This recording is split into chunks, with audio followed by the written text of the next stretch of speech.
Bonjour, Hélène du blog Éduquer avec sagesse. Aujourd'hui, on va se poser 4 questions pour les parents qui veulent se mettre à l'école à la maison ou qui y réfléchissent sérieusement. 4 questions qui correspondent à 4 objections qui reviennent très souvent. La première, c'est on pense qu'en tant que parent, on n'est pas professeur, que c'est un métier et qu'on ne pourra pas le faire. La deuxième, c'est la question de la vie sociale. On a peur que notre enfant n'ait pas de vie sociale s'il fait l'instruction en famille. La troisième, c'est la question du temps. On pense qu'on n'aura pas le temps, on est très actif. Rien qu'avec la maison, on est très actif, mais en plus, on a souvent une activité professionnelle à côté. Et on pense qu'il y aura un gros problème de temps.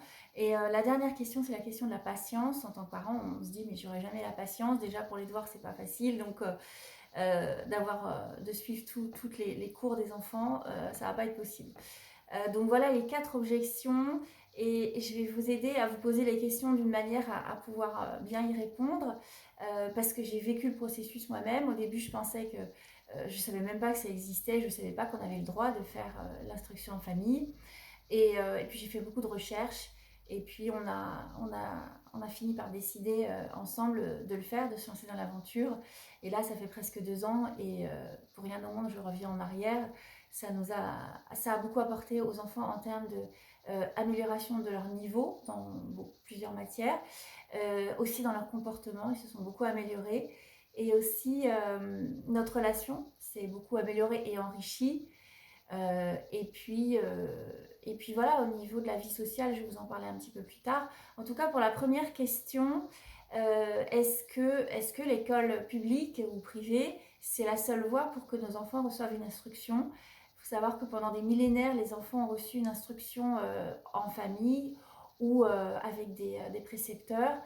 Et il n'y avait pas d'école publique. Et pourtant, de grands penseurs, de grands mathématiciens, des grands philosophes, des médecins, etc., ont pu faire carrière sans avoir été à l'école publique.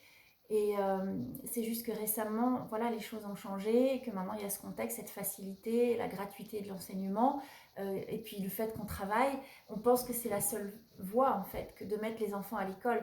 Or, il faut se souvenir déjà de l'histoire, et puis aussi du contexte actuel où beaucoup d'un... Je n'ai pas le chiffre en tête, mais il y a de plus en plus d'ailleurs de familles qui font l'instruction en famille en France. En Amérique aussi, c'est un phénomène qui se développe énormément. Et, euh, et voilà, donc, et il y a aussi le contexte du coronavirus où voilà, le danger pour la santé fait qu'on a tous été obligés de faire l'école à la maison pendant le confinement. Et certains parents ont adoré l'expérience et veulent continuer. Pour d'autres, c'était un peu traumatisant. Et enfin, il y en a d'autres qui se disent, ah tiens, mais voilà, j'ai pas envie de remettre mon enfant, de prendre ce risque sanitaire pour eux ou pour nous ou pour les grands-parents. Et donc, ils ont très envie de faire l'école à la maison. Mais voilà, ils se posent toutes ces questions. Donc, je vais vous aider en tout cas, vous donner des clés. Et puis, peut-être il y a des façons de poser les questions d'une autre manière qui fait que c'est plus facile à aborder. Par exemple, la question de la vie sociale, ça revient souvent. On a peur que notre enfant soit asocial, voilà, qu'il ne sache pas du tout comment se comporter en société, etc. La question, c'est, enfin, une des questions, c'est est-ce que le seul moyen d'avoir une vie sociale, c'est d'aller à l'école? Est-ce qu'en dehors de l'école, on n'a pas une vie sociale? Ensuite, l'école, ça peut être un environnement très dur pour certains enfants. Alors, on ne peut pas généraliser, mais pour certains, ils le vivent vraiment pas bien. Ou alors, ils n'apprennent pas aussi bien que s'ils étaient dans un autre contexte. Ou alors, parfois, ils vivent des choses traumatisantes. Et est-ce que tout ça, c'est nécessaire pour le développement de l'enfant? Est-ce qu'il n'y a pas un autre chemin? Est-ce qu'on se construit dans la violence, dans la lutte? C'est une idée qu'on voit beaucoup. On pense que voilà, c'est comme ça qu'on grandit. Alors, ça peut être en partie vrai, c'est-à-dire qu'on ne peut pas non plus surprotéger nos enfants et les couper de toutes les difficultés. C'est pas bon du tout. Ça peut en faire des êtres faibles, c'est pas du tout le but.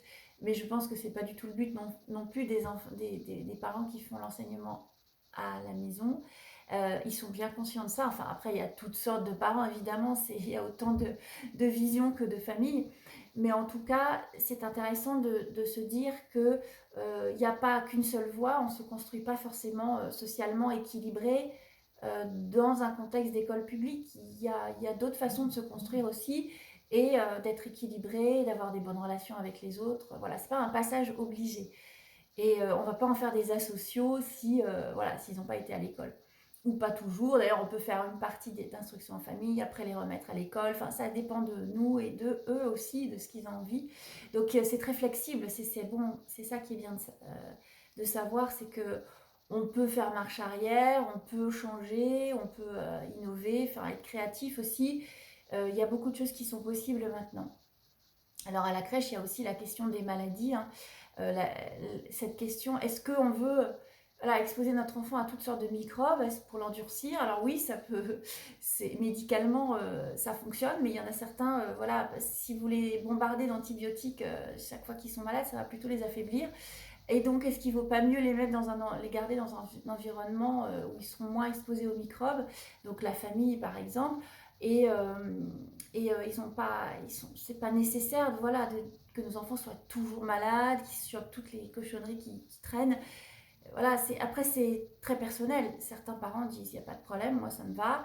D'autres vont penser non mais attends c'est bon quoi, ils sont petits, leur santé elle est pas, voilà, ils sont en construction, ils sont en train de se développer. On n'est pas obligé de les exposer déjà à tous ces microbes et ensuite à tous ces médicaments pour les guérir. Donc ça c'est un point très important, je pense, question à se poser. Et une réflexion, est-ce que finalement, ce qui est pas très naturel, c'est que l'enfant, surtout quand ils sont tout petits, à l'âge de la crèche ou après en primaire, ce qu'il y a de plus naturel, est-ce que c'est pas d'être à côté de ses parents? Est-ce que c'est pas ce qu'il y a de plus équilibré, de plus bénéfique? Encore une fois, c'est pas absolu. L'école, ça peut être vraiment un environnement formidable. On peut se faire plein d'amis avec des profs formidables qui donnent le goût d'apprendre, etc. Mais encore une fois, ça se passe pas toujours bien. Euh, et et, euh, et, euh, voilà, l'alternative de la maison, elle n'est pas forcément mauvaise, extrême, etc. Parce qu'on entend beaucoup de choses circuler, c'est vrai.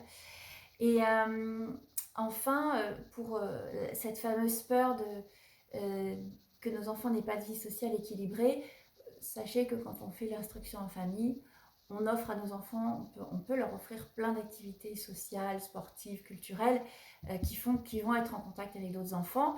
Et ce qui est bien aussi, ce que j'ai appris, c'est que à l'école, ils sont en contact avec des enfants de leur âge toute l'année et les mêmes.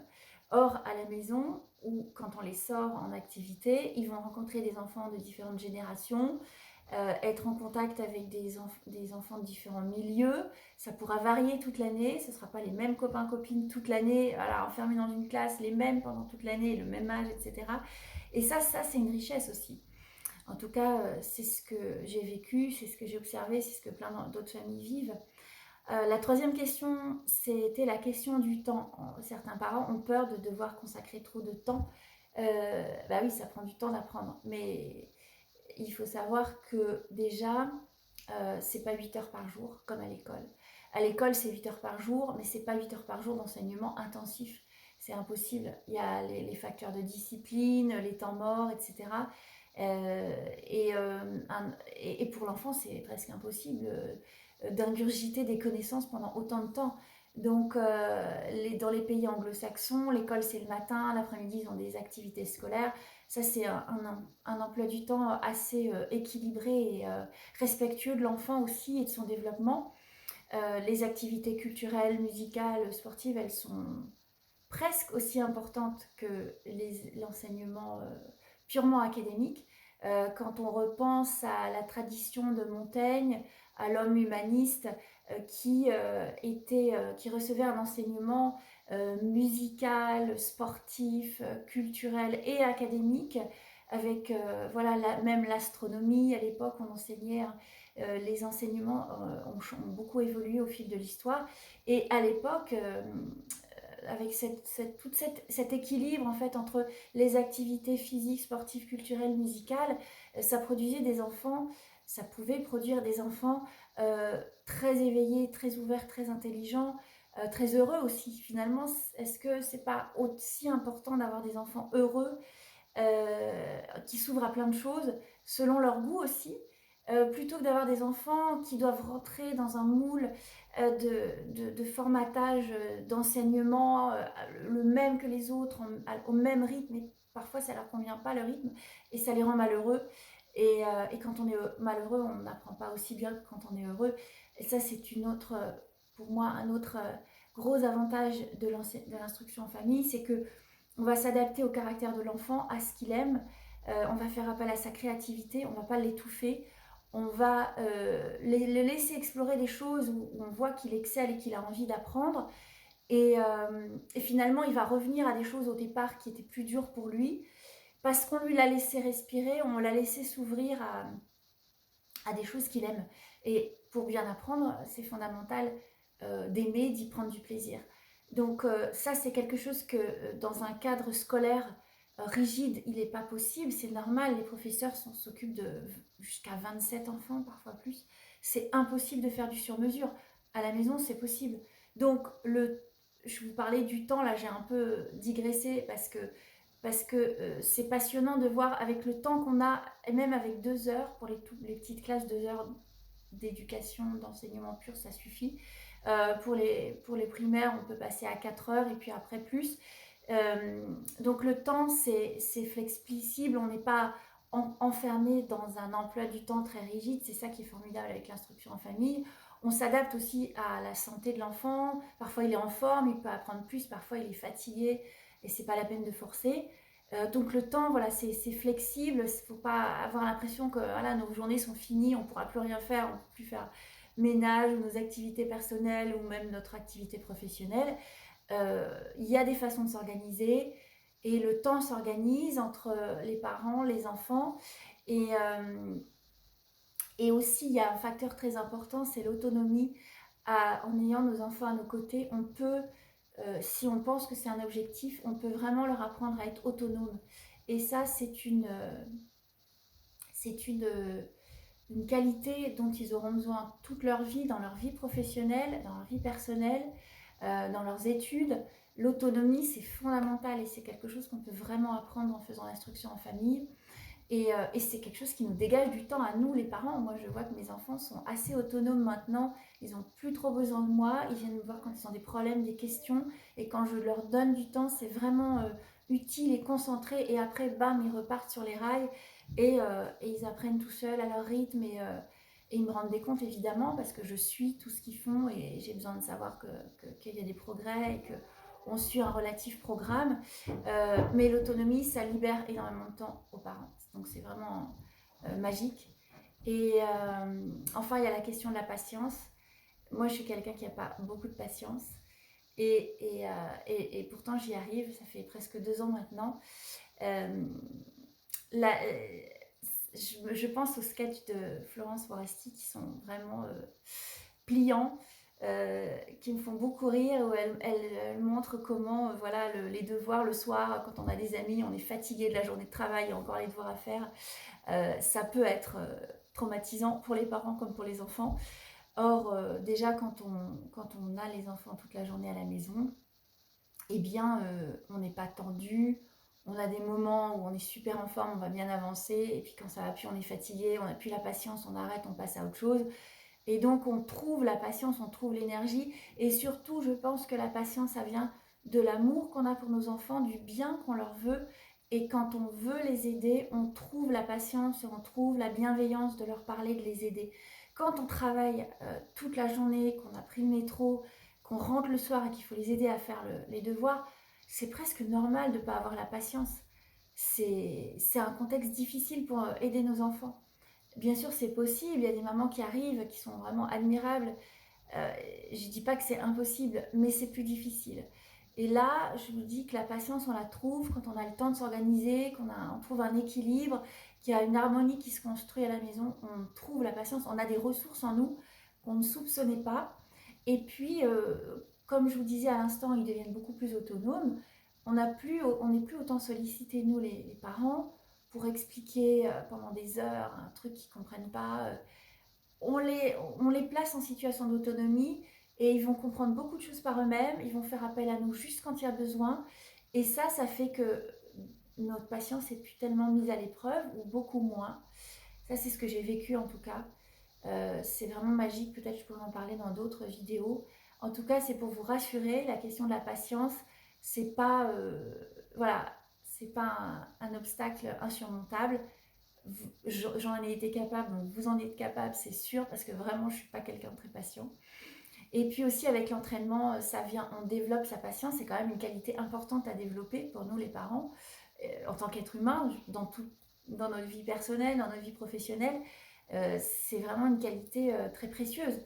Et j'ai trouvé que dans le fait de vivre l'instruction en famille avec mes enfants, j'ai développé plus de patience. Ça m'a vraiment aidé à faire des progrès dans ce côté-là. Donc ça a été très bénéfique. Voilà, j'espère vous avoir aidé à vous poser les 4 bonnes questions et à vous donner des clés pour y répondre, pour voir si c'est fait pour vous ou pas. Ça me semble être les 4, il n'y en a pas beaucoup plus, les 4 vraiment bonnes questions à se poser. Et évidemment, il faut les poser dans le cadre de la famille, avec son mari et avec ses enfants. Pour ça, il faut y réfléchir ensemble, si les enfants sont assez grands, bien sûr. Et même petits, on peut aborder beaucoup de choses avec eux. Et vous allez voir que toutes ces questions-là, les 4 que je viens de vous poser, vous allez vous les poser avant de faire l'école à la maison. Mais vous allez continuer à vous les poser et à trouver des réponses en le faisant, dans le processus de le faire. Moi, je vois, c'est des questions auxquelles on continue de réfléchir. La vie sociale, la patience, la compétence du parent en tant que professeur. Encore une fois, je ne sais pas si je l'ai dit tout à l'heure, mais quand on fait l'instruction dans la famille, nous, parents, on ne se transforme pas en professeur. Euh, Si on choisit les cours par correspondance, il y a des professeurs compétents à distance qui vont accompagner nos enfants, c'est pas nous les profs.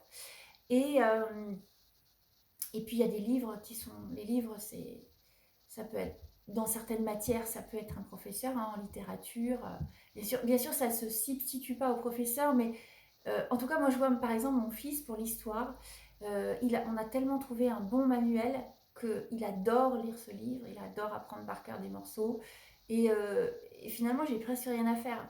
J'ai juste à lui faire réciter, etc. Donc, c'est pas compliqué. Finalement, ce qui est important, c'est d'avoir des bons supports.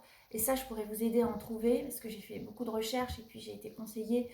Et ça fait vraiment la différence. Un bon manuel, c'est fondamental. Ça va faire que l'année va être super passionnante et que vous-même, vous allez prendre plaisir à apprendre avec vos enfants. Donc voilà, la question prof ou pas, c'est pas vraiment sous cet angle-là que je poserai les choses. C'est que finalement, on arrive à un état où on se remet à apprendre avec les enfants. Moi, ça me passionne. Je connais d'autres mamans que ça passionne. Et même si on n'a pas envie de s'y remettre, on n'est pas obligé. Mais en tout cas, c'est juste une possibilité. Et vraiment, en tout cas pour moi, elle a été très enrichissante. Mais on peut très bien laisser les enfants enseigner, superviser, être en contact avec les profs par correspondance, ça fonctionne aussi. Et puis la question de la vie sociale, elle se pose tout le temps aussi parce que il faut les organiser, les activités sociales, culturelles, musicales, etc. Dans le cadre du confinement, c'est assez compliqué. Ou là, même après confinement, là, on est dans une période où on va peut-être être... enfin, l'épidémie va revenir, on en parle beaucoup. Et cette question-là, elle va continuer à se poser. Voilà. Qu'est-ce qu'on peut faire comme activité? Comment on s'organise? Donc, c'est jamais totalement résolu la question. On s'affine, on évolue, on fait des erreurs, on tire les leçons ensemble, on communique bien avec ses enfants. Ce processus-là, il aide énormément à améliorer la communication avec nos enfants. On parle, on résout les problèmes ensemble. Il y a des conflits, c'est normal, ça fait partie de la vie de famille. On apprend à les résoudre, ça aussi c'est passionnant. Et la troisième question, c'était la question du temps. Pareil, moi je sais qu'avec le temps, on a appris à se faire des plannings. J'ai été super contente récemment de voir mon fils prendre un papier, un crayon, dire maman, voilà ce que je te propose, voilà ce que je vais faire comme cours, dans quel ordre, combien de temps. Et il faisait ça, il était motivé parce qu'il savait qu'il allait avoir une récompense. Et il a que 10 ans. Et ça m'a... pour moi, c'est la meilleure récompense. C'est-à-dire que Ma fille de 12 ans, elle fait ça depuis longtemps, elle adore faire des plannings comme maman. Elle se fait des plannings hyper précis ou moins précis, enfin elle ajuste, ça marche pas, elle recommence, elle en fait un autre. Et elle a appris à faire ça. Pour moi, c'est une qualité fondamentale pour les études, pour le travail, pour la vie personnelle. Et à 12 ans, elle maîtrise déjà cette compétence-là. Et récemment, mon fils m'a prouvé qu'il la maîtrise aussi. Donc c'était vraiment une super récompense pour moi.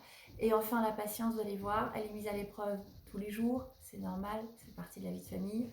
Et, et, euh, et voilà, ça, c'est quelque chose en perpétuel mouvement et c'est une école de la vie pour nous aussi, l'instruction en famille. Donc voilà, j'espère avoir répondu aux 4 questions fondamentales, enfin en tout cas vous avoir apporté des clés de réponse. Et si vous avez aimé cette vidéo, aimez-la, likez-la comme on dit, le petit pouce bleu en dessous. Vous appuyez sur la petite cloche pour pouvoir recevoir les prochaines vidéos. Et voilà, à bientôt et partagez aussi parce que vous avez peut-être des mamans dans votre entourage ou des papas qui veulent s'y mettre et ça peut les aider. Voilà, à bientôt.